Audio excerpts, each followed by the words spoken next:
Hey guys, so I am back. Today is Tuesday, July 8th, I believe. Um, and I'm back. Um, I feel good. I feel great. We took the weekend, I guess, to just, I guess, get in our feelings. Um, Saturday was a tough day for me. I kind of figured, like, if we went out and we did stuff, like, we'd be okay, but I forgot that on the weekend, like, all the pregnant ladies are outside with their husbands, like, and I mean, like, the pregnant ladies, like, the ones that, like, about to drop, like, any minute. So that was kind of tough, like, going to Target and stuff like that. Um, so I had a meltdown while we were driving home, and I was driving. So um, that was my last meltdown on Saturday. And then on Sunday, I told my husband on Saturday night that I probably didn't want to go to church. So we ended up not going to church on Sunday. And from the moment my husband woke up, like, I knew that, like, something wasn't, like, right with him. My husband is always, like, in good spirits. So if anything is wrong with him, I can always tell. And, like, I kept asking him, I'm like, babe, what's the matter? He's like, nothing, like, I'm fine or whatever. And I was like, tell me what's the matter. So my husband has this condition called myasthenia gravis. It's basically like with the nerves in his eyes and stuff. Like, sometimes the, like, messages don't get sent. So sometimes, like, his eyes start drooping and stuff. And he has been diagnosed with that now, I believe, for like 3 years or something. So he takes medication and stuff, but, like, if he doesn't take his medication on time, or, like, if he doesn't eat, like, it bothers him. So he's been waking up now with, like, headaches and stuff. And I told him that I think, like, it's starting to bother him because of everything that was going on. So when he woke up that day, like, he was saying, like, that was what was the matter, but I knew it was more to that. So like, he was cooking something in the kitchen, and I just went and I just hugged him, and, like, he just started crying and stuff. So that was kind of like how the day was for him. And, like, it kind of, like, broke me up, because honestly, like, I wasn't expecting, like, it to be so hard on my husband. And I guess it's because by my third beta, I had already, I knew it was a 50-50 chance, but being that from my second beta to my third beta, it had been 5 days and the numbers didn't jump. After that beta, I had already put in my mind that the pregnancy wasn't going to be viable. So I guess he stayed a lot more optimistic, and he wanted me to, like, believe that, like, it was going to work out and stuff like that. So I had already emotionally started preparing myself for it. And I guess for him, like, it hit him harder because he wanted to be so optimistic. And like, it's so funny because, like, when we found out that we were pregnant, like, I remember, like, one of the first things that he said, like, I'm thinking about nursery colors and stuff, and he was like, oh my god, like, I need to up my insurance policy, and you need a bigger car. Like, that was the main things that he was thinking about. So, and he was excited. So it hit him, like, really hard. And Sunday was a hard day for him. And my husband is, which is one of the things that I love about him, is because he's, like, he has no problem with showing his emotions and, like, expressing how he feels. And, like, I love that about him. Like, to me, that makes him even more manlier, because he's not afraid to express, like, how he feels and his emotions. So Sunday was, it was tough. It was tough to see him like that. So the day that we found out that my numbers dropped, uh, my brother was at a friend's house because we went to the doctor. And when we got the call, we were both home, and I had just, like, completely, like shut down. Like, I put it on speaker so we both heard it at the same time. And, like, I just, like, I didn't really, like, have any emotion. And I don't know if it was because at that moment, like, I didn't want to break down, I guess, for him. So like he hugged me and stuff like that, and excuse me, I didn't cry. I didn't really like say anything, and I just was like, "Can you go get Latif?" So he left to go get my brother, and I had went upstairs to take my makeup off, and through this process, every day I took a pregnancy test, and I would leave them on the counter in my bathroom. So when I got upstairs, those tests were on the counter, and I went to wash my face, and I just was like screaming, like bawling, crying, and I was by myself in that. Like that was what I needed. I needed to cry by myself. Like that's what I needed. So when my husband came back, I was already in the bed, and like you know how you have those cries where you like hyperventilating and like snot is running down. Like when he came in the bed, like he like held me and like he wanted me to turn around, but like I couldn't. So I just cried and cried, and then when I stopped, then he started. And like it was like a peace came over me. Like after I cried and I told him, I was like we're not gonna be stuck in this. Like we're gonna move forward, and like that's it. Like like to me that was our morning right there, and like that was all that I needed. So we baby danced, and in that moment, that connection, like to me, like whenever me and my husband are intimate, like that's exactly what it is. It's an intimate moment between two people who love each other, and in that moment, like that was what we both needed at that moment, and like it was again like that was our closure. Well, at least it was mine. Like it was like that was that. And being that I knew that I was gonna start the miscarriage and stuff like that, I know it's gonna be a while before he can have some baby dancing done. So I wanted to make sure that we didn't get stuck in the sobbing part, and like we came together like that to help. Cause sex is healing, like in my opinion. I don't know how everybody else looks at it, but it's something that God created for us to be at that moment to become one. So after that, I told you guys that I needed a new couch bad. So the plan was like I knew that I wanted a new couch. I didn't know exactly when I was gonna get one, and I guess my husband was gonna try to like surprise me with a couch. So we actually went that day, and I picked out my couch, and I'm like super duper excited about it because it is like I love it. So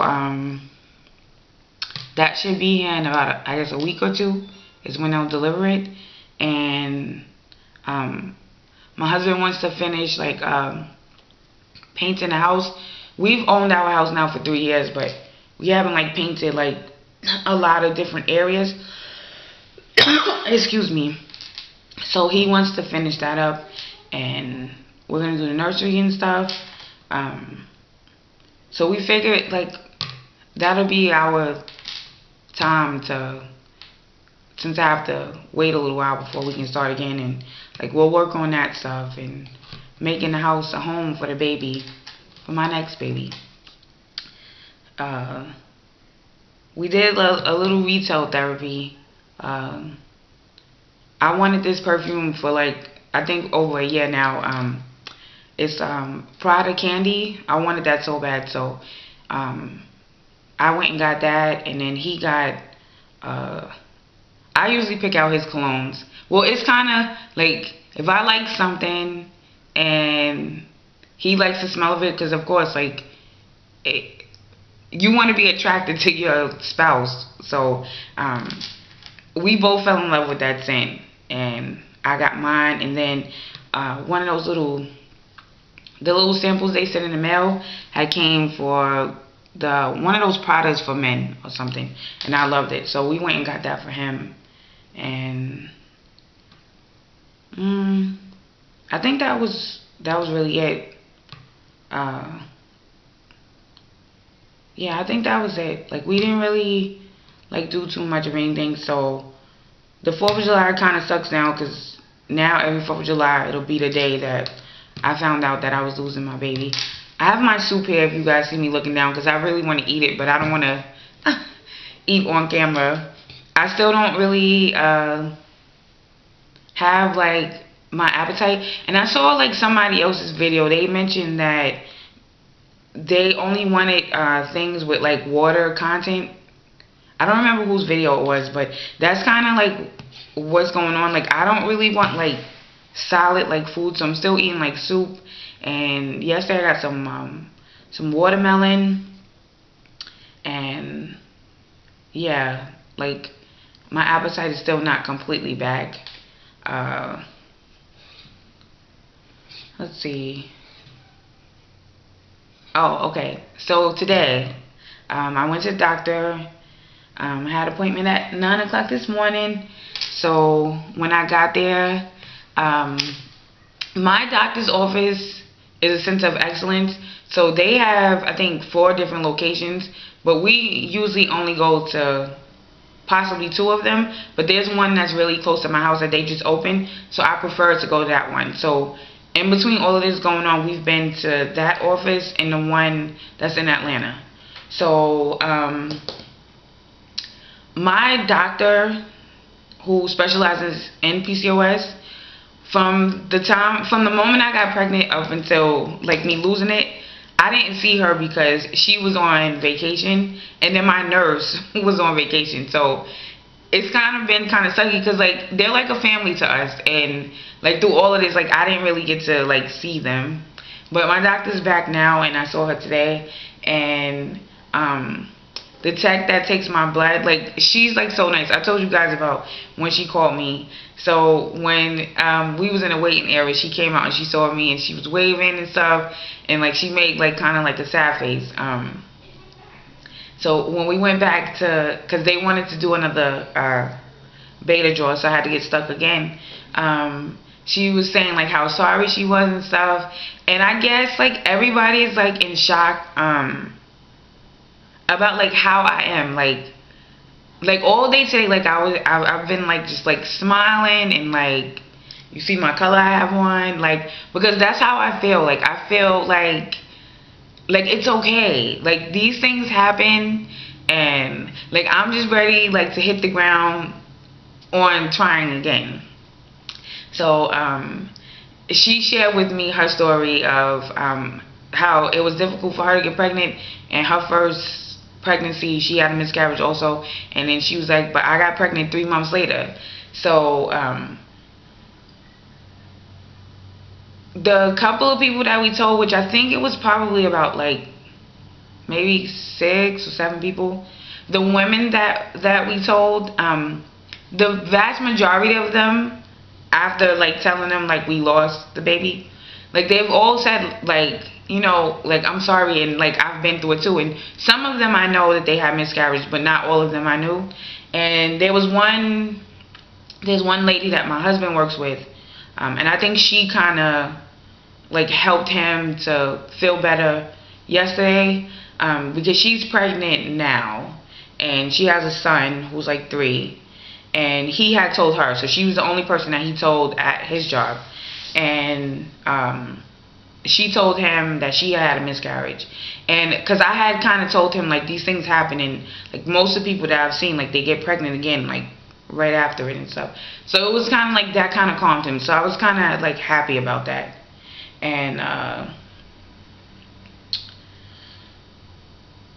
I know there are a couple of women that I've watched on YouTube, and one of them that sticks out the most for me is Charity S. I believe that's your name.